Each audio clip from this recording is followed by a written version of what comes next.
Muito boa tarde, começa agora o Boletim Legislativo. Seja bem-vinda, seja bem-vindo. No programa de hoje, vamos mostrar o peso da conta de energia elétrica no orçamento dos brasileiros. Pesquisa aponta que 25% das famílias das classes D e E já deixaram de comprar alimento para pagar a fatura. Alunos do ITA conquistam medalha de bronze na maior competição de robótica e inteligência artificial do mundo. Tem ainda as oportunidades de emprego na região e a previsão do tempo. E olha, o gasto com a conta de energia elétrica compromete boa parte do orçamento de 36% dos brasileiros. Foi o que apontou a pesquisa realizada pelo Instituto Polis. De acordo com o levantamento, 25% das famílias das classes D e E já deixaram de comprar alimentos para pagar a conta de luz e 60% estão com um boleto em atraso. Para manter a mente ativa e as contas em dia, o senhor Júlio, que já é aposentado, segue trabalhando como churrasqueiro. Assim como ele, muita gente tem buscado renda extra para conseguir arcar com os gastos. E não estamos falando de supérfluos, não, mas de contas básicas, como água, luz e gás. Pelo que eu ganho de aposentadoria, muito pouco. O churrasco é um complemento muito bem. E muitos fatores pesam no bolso dos brasileiros. Viver com um salário mínimo é um desafio para os reajustes anuais nos preços de alimentos, moradia e serviços básicos. Lembrando que a gente está falando de contas básicas, né? Água, luz, gás, né? Telefone. Então, vamos colocar o recorte da energia e da água, né? Isso são coisas que afetam diretamente até mesmo para você conseguir buscar um emprego, uma outra renda. Aqui em São José, o anúncio da queda no valor da conta de água a partir da privatização da Sabesp serve de alívio. Já para a energia elétrica, não há previsão de tarifa mais barata. A conta de luz é a que mais impacta o orçamento dos consumidores. Tem os custos aí de geração e transmissão, tem os custos relacionados a encargos e tributos e tem os custos da distribuição, né? Com base nisso, com base na inflação, com base na variação desses custos, é definido normalmente o reajuste para a distribuidora, que pode ser negativo, pode ser positivo, né? Vai depender de toda essa composição. E quando o assunto é gás de cozinha, quem usa o gás encanado já está pagando quase 7% mais caro desde abril. Quem compra o botijão tradicional, como o senhor Júlio, deve estar preparado para o aumento divulgado pela Petrobras aos distribuidores. Isso pode elevar o preço médio de R$ 75 para R$ 120. R$ 50 a mais, praticamente eu pago no máximo 80, se passar para 120, né? 3 gastos, né, que você compra em 6 meses, vai dar uma grana, né? De acordo com o Instituto Polis, 1/3 das famílias brasileiras abrem mão de gastos com alimentação e saúde para cumprir os pagamentos de energia elétrica e gás. Para quem vive com renda mínima, os custos desses serviços podem comprometer 50% do orçamento familiar. E quem precisa escolher o que pagar também convive com o fantasma do corte. As empresas podem interromper o fornecimento do serviço com atraso médio de 60 dias. Essa é a situação de milhares de pessoas. As contas básicas já representam a segunda maior causa de inadimplência no Brasil. No estado de São Paulo, 26% das dívidas dos inadimplentes, ou seja, as pessoas que já estão com o CPF negativado na Serasa, são relacionadas a contas básicas, água, luz e gás. No estado de São Paulo, contas de energia atrasada há mais de 12 meses é a realidade de 12% dos lares. E contas de água atrasada há mais de 2 meses é a realidade de 9% dos lares paulistas. Para atender as famílias vulneráveis, existem programas de tarifas sociais que podem reduzir os valores em até 65%. Aqui em São José dos Campos, 44 mil lares recebem esse desconto na conta de luz. Mas outros 30 mil que teriam direito nem mesmo sabem disso. Em média, estamos falando aí de um desconto de 30% para essas famílias relacionadas à tarifa em razão desse desconto da tarifa social. São famílias, como falei, normalmente que tem que ter uma renda per capita aí de até meio salário mínimo, ou famílias que têm uma renda de até um salário mínimo, mas que tem alguém que necessita de energia para a manutenção da vida, índios, quilombolas, ou maior de 65 anos que recebe o BPC. Uma medida para tornar as contas mais baratas é ter consciência na hora de usar os recursos. Nada de desperdiçar água ou deixar a luz acesa sem necessidade. E para quem já está endividado, a Serasa orienta sobre formas de renegociação. Nós temos negociações com essas empresas durante todo o ano. Inclusive, nesse momento, algumas companhias estão oferecendo dívidas com até 95% de desconto no portal serasa.com.br, no aplicativo Serasa.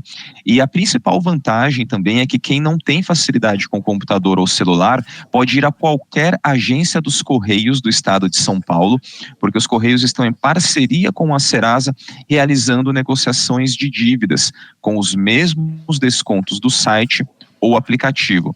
Pois é, nem sempre é fácil, né, manter as contas em dia. É preciso muito planejamento para controlar as finanças. E quem traz mais informações sobre esse assunto para a gente é a repórter Marina Lima. Boa tarde a todos. Pois é, a gente sabe que fazer o salário render o mês inteiro é um desafio, principalmente para quem tem família em casa, né? Para fazer a gestão desse dinheiro, para explicar como é que a gente pode fazer isso em casa. Eu estou aqui com o Alexandre Vander, que é especialista em finanças. Tudo bem, Alexandre? Explica para a gente qual é o primeiro passo para quem quer organizar as finanças em casa. Boa tarde, agradeço a oportunidade. Bom, primeiramente é importante a pessoa ter noção de quanto ela ganha no mês, né? E também se esse salário ele é recorrente, onde ele está trabalhando, o seu grau de empregabilidade. A partir daí, ele tem que selecionar as suas despesas fixas, que são as despesas que acontecem mensalmente dentro de uma residência. Por exemplo, gastos com alimentação, considerando aí os gastos de uma família, né, média. Também os gastos com a energia, consumo de água, alguns períodos aí, alguma reserva para medicamento, combustível, quem tem o carro. A partir desses gastos fixos essenciais à sobrevivência, daí passa a ter então aquilo que é o lucro dentro de uma residência. Daí ela começa a fazer investimentos, gastar um pouco com lazer, algumas coisas diferenciadas. É muito importante não inverter muito essa sequência. Primeiro saber quanto ganha e os gastos já comprometidos mensalmente dentro de uma residência. Dá para relacionar isso aí, está num caderno. Né? Colocar num caderno lá o total que ganha, deduzir os gastos da sobrevivência de uma casa, a partir daí ver se a pessoa está tendo um lucro excedente para investir em lazer ou fazer outro tipo de investimento. E para manter todas as contas em dia, é importante que a pessoa se organize bem em relação a quanto ela pode gastar com esses gastos fixos, né, que você mencionou. Como é que a pessoa pode fazer essa conta para definir quanto pode ser a escola dos filhos, quanto pode ser o gasto com alimentação? Faz um cálculo, por exemplo, de quanto é o último gasto no supermercado, principalmente com aqueles gastos básicos dentro de uma residência. O alimento, arroz, o feijão, óleo, aquilo que efetivamente precisa para ter uma manutenção. E também os gastos com despesas de aluguel, quem tem aluguel, combustível. Relaciona tudo, soma todos esses gastos fixos, que eles são recorrentes, e daí deduz o valor total da sua receita. É muito importante isto, para que a pessoa não venha entrar, por exemplo, num cartão de crédito. Se ela utilizar o seu cartão de crédito e ela imagina de que naquele mês ela teve um ganho adicional, porque vai pagar depois de 30 até 60 dias. Porém, o cartão de crédito é atrelado aos juros. O juro do cartão de crédito é altíssimo, chega a dar no mínimo aí de 8%, 10% ao mês, enquanto que a taxa da inflação, quando vai ser corrigido o salário da pessoa, está praticamente em 8%, 6% ao ano. Então, imagina você ter um reajuste anual de 8% e você ter uma dívida rolando no banco a 10% ao mês. Ela acaba dobrando dentro de 10 meses. E quando a pessoa entra nesse fluxo, ela passa a ter, novamente, aqueles gastos fixos para ela se manter e surge aí um outro fator, que é o juros do cartão de crédito, que acaba incorporando dentro da família. E E às vezes a gente quer fazer uma viagem, por exemplo, e para isso a gente tem que apertar em outras contas. Como é que a família pode se organizar para uma viagem, por exemplo? Eu penso o seguinte, a viagem de amanhã tem que ter sido pago no teu gasto de ontem. Você já tem que ter ganho essa viagem através da tua poupança, daquilo que você foi economizando, do salário que você ganhou. Então, você tem o direito de sair, viajar, se divertir. Agora, quando a pessoa parcela no cartão, o pagamento postergado de uma viagem, ela viaja hoje, fica pensando 6 meses, um ano, por exemplo, naquele gasto, nem passa a ser um lazer, porque daí ela gera uma obrigação. A pessoa tem direito a ir para o restaurante, efetuar um gasto, fazer uma viagem, mas é muito bom saber o seu limite de ganho, o seu limite principalmente de retenção do ganho, antes de fazer um investimento. Existem outras pessoas, por exemplo, que compram um carro financiado. Isso é um risco muito grande, porque o carro você compra, ele desvaloriza, aí, por exemplo, 20% quando você tirou ele de uma concessionária. E se você fez um financiamento, você tem algo desvalorizando na tua mão com juros crescentes no banco pagando. Quando termina aí, por exemplo, o período de 5 anos de pagamento de um automóvel, você praticamente pagou 5 automóveis, e mais 4 para o banco em termos de juro. O que a gente recomenda é o seguinte, a pessoa ter noção do valor do dinheiro na sua mão e quando ela empresta esse dinheiro ou por cartão de crédito ou financiamento bancário, ela passa a ter o juro corrente dessa operação. E o produto do banco é o dinheiro. E o lucro é o juro que a população paga para esse banco. Então, é muito importante relacionar bem os custos. Tem outras pessoas que compram um apartamento financiado. Então, ela passa a ter um carro financiado, um apartamento financiado. Ela tem os custos fixos dentro da residência, correndo isso mensalmente. Agora, você imagina, se ela perde o emprego, onde vai a situação psicológica dessa família? Então, é muito importante ter o pé no chão, saber controlar um pouco seus anseios frente às ofertas aí que são imensas, que estão na nossa disposição. Esse é o grande desafio, né, Alexandre? Gostaria de te agradecer pela entrevista. E é isso, seguindo as dicas do especialista, é importante, primeiro, planejamento e depois gastar com consciência. De volta ao estúdio. E toda segunda-feira aqui no Boletim a gente abre espaço para levar informações sobre os direitos e deveres em uma relação de consumo. É o quadro Seu Direito.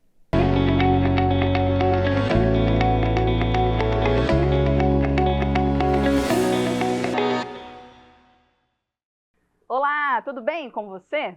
É hora de ficar bem informado com o quadro Seu Direito, que trata principalmente das leis que regulam a relação entre empresas e consumidores.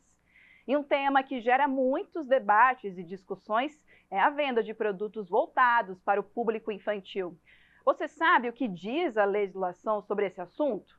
Afinal, qual é o seu direito? O Código de Defesa do Consumidor ele foi criado como uma lei muito protetiva e desde a sua criação houve uma evolução tanto dos tribunais, dos entendimentos, quanto da lei. Quando a gente fala de crianças e adolescentes, houve uma evolução ainda maior, porque também teve a criação do ECA, que é o Estatuto da Criança e do Adolescente. Fora isso, tiveram várias leis para proteger esse público. Por exemplo, a lei que proíbe a publicidade diretamente para eles. Por quê? Eles são muito facilmente manipuláveis. Então, por exemplo, é proibido o uso de cores, de personagens, de atores mirins, de músicas em propagandas, porque você acaba hipnotizando essa criança. Então, ela começa a achar que precisa daquele produto sem nem ao menos saber o que é aquele produto. Então, a lei ela é muito protetiva para a criança e é muito importante que os pais e responsáveis prestem atenção no que a criança está assistindo, realmente, porque principalmente na internet, que é uma terra muito sem lei e muito difícil da gente fazer, uma investigação tão aprofundada. Então, é importante que os pais sempre verifiquem essa questão da publicidade para que a criança não seja imposta a situações que ela não está preparada.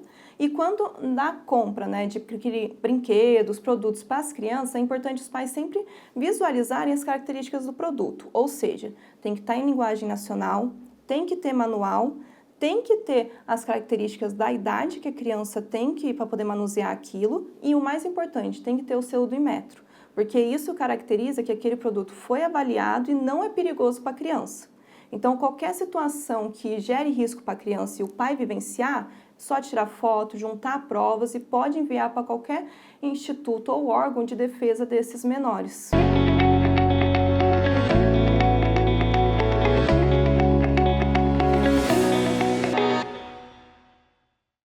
Alunos do Instituto Tecnológico de Aeronáutica conquistaram medalha de bronze na maior competição de robótica e inteligência artificial do mundo, a RoboCup.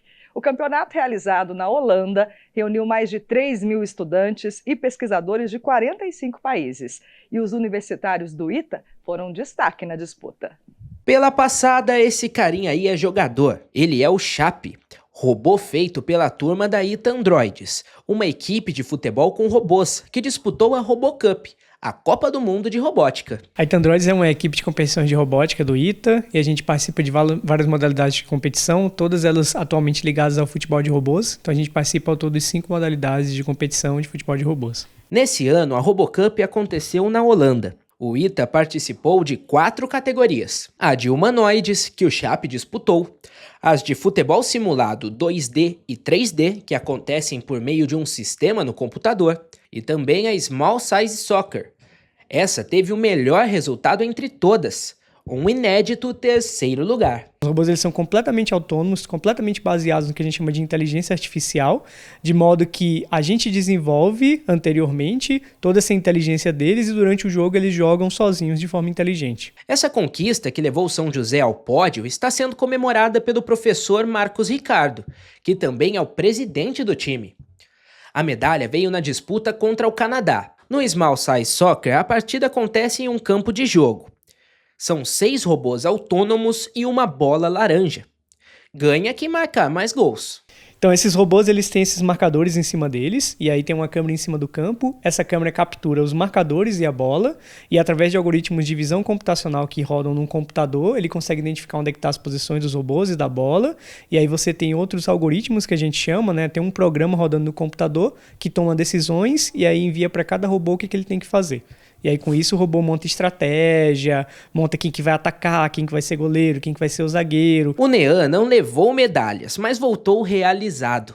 É a 2ª vez que representa o ITA na categoria Futebol 2D. Essa categoria que parece um futebol de botão. Cada círculo desse tem uma ação própria, já programada, que age de acordo com as situações do jogo. É uma categoria de simulação, né? Não tem robô físico, é só no computador. E foi uma experiência incrível, né? Porque eu tive a oportunidade de conhecer vários outros times de outros países. Não só a oportunidade da experiência técnica em si, mas também a cultural, né? O Marcos também esteve no campeonato, só que pela categoria 3D.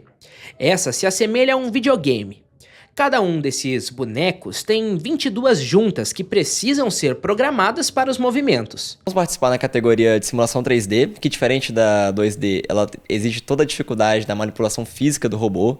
Todas as ações, não só vão ter que pensar nas ações, mas como executar as ações, que é toda uma camada nova de dificuldade. Os robôs de todas as categorias são automatizados e independentes. Eles são programados para identificarem os companheiros de time, se levantarem sozinhos quando caírem e, é claro, sempre buscarem o gol. E lembra do Chape? Pois é, os alunos e organizadores da RoboCup têm uma meta audaciosa para ele. Hoje o tamanho do robô é assim, pequeno, né? Mas a expectativa da RoboCup é que ele cresça até o tamanho de um adulto e que até 2050 a seleção campeã do mundo do futebol de robôs dispute uma partida com a seleção campeã da Copa do Mundo de seres humanos. Cada modalidade está desenvolvendo uma parte diferente do desafio. As modalidades de simulação, por exemplo, elas estão mais focadas na cooperação dos robôs, para que eles consigam combinar jogadas. O Small Size League também tem um pouco disso, mas já envolvendo um robô físico, então tem outros desafios. E no caso do humanoide, o desafio é mais conseguir caminhar, conseguir chutar, conseguir realizar os movimentos que nem um ser humano. Pois é, já pensou? Bom, por aqui o pessoal da ITA Androids continua no trabalho com foco na próxima RoboCup, que no ano que vem será no Brasil, em Salvador. A expectativa é fazer um resultado mais bonito em casa e, quem sabe, ganhar um ouro. Até lá, nossos engenheiros vão tentando programar ou treinar um time melhor ainda. O trabalho todo deve ser feito aqui no laboratório, porque quando chegar a hora da competição, o que vai restar aos treinadores É torcer. Tem que torcer sim, porque você não controla nada lá, é tudo eles que controlam, os robôs. A gente programa do dia anterior, mas lá na hora é tudo autônomo. Eles pensam por si mesmos, eles tomam decisões por si mesmos. Quando tem parte de outros times, também vai ficar espionando o que eles estão fazendo, como eles se desempenham contra outros, sempre de olho no que os times estão fazendo pra gente poder melhorar e não ficar pra trás. Você tem algum time, Marcos? Eu? Você torce pra algum time? Sou do Flamengo. Mas torce mais pro Flamengo ou pro seu time? Eu torço mais pro meu time. Parabéns a todos os envolvidos nesse projeto, muito sucesso para vocês. Semana começando e muita gente em busca, né, de uma oportunidade no mercado de trabalho. Então vamos ver as vagas de emprego disponíveis na agenda de serviço. O PAT, Posto de Atendimento ao Trabalhador de São José dos Campos, tem oportunidades de emprego para acabador de mármore e granito, ajudante de açougueiro, ajudante de eletricista, assistente de vendas, atendente de lanchonete, atendente de lojas, auxiliar administrativo, auxiliar contábil, auxiliar de cozinha, auxiliar de limpeza, auxiliar de vidraceiro, auxiliar financeiro, auxiliar técnico de refrigeração, carpinteiro, caseiro, chefe de cozinha, copeiro de hospital, cozinheira, cuidador de idosos, eletricista de manutenção industrial, empregado doméstico, gerente de hotel, marceneiro, mecânico de automóveis, montador de móveis de madeira, motorista carreteiro, operador de telemarketing, pedreiro, promotor de vendas, recepcionista, subgerente de restaurante, técnico de refrigeração, técnico eletrônico, trabalhador de serviço de limpeza e conservação de áreas públicas, tratorista, operador de roçadeira, vendedor de serviços, vendedor interno, vendedor porta a porta, vendedor pracista e vidraceiro. Ainda há vagas para pessoa com deficiência no cargo de operador de telemarketing. Para se candidatar é fácil, é só comparecer ao PAT levando RG, CPF, carteira de trabalho e o cartão cidadão. O PAT fica na Praça Afonso Pena, número 175, no centro. A gente confere agora como ficam as temperaturas na cidade na previsão do tempo. A semana começa com sol e tempo aberto nesta segunda-feira. Há aumento de nuvens durante a tarde, mas pouca expectativa de chuva. A máxima prevista é de 30 graus e a mínima de 16. Amanhã, terça-feira, o dia começa sob intenso nevoeiro, que aos poucos dá lugar ao sol, intercalando tempo aberto e céu com nuvens. A máxima esperada é de 32 graus e a mínima de 13. E o Boletim Legislativo fica por aqui. Espero que você tenha aproveitado as informações. Se quiser rever as nossas reportagens, é só acessar o nosso canal do YouTube, TV Câmara SJC. Uma ótima tarde e a gente volta a se encontrar amanhã. Até lá!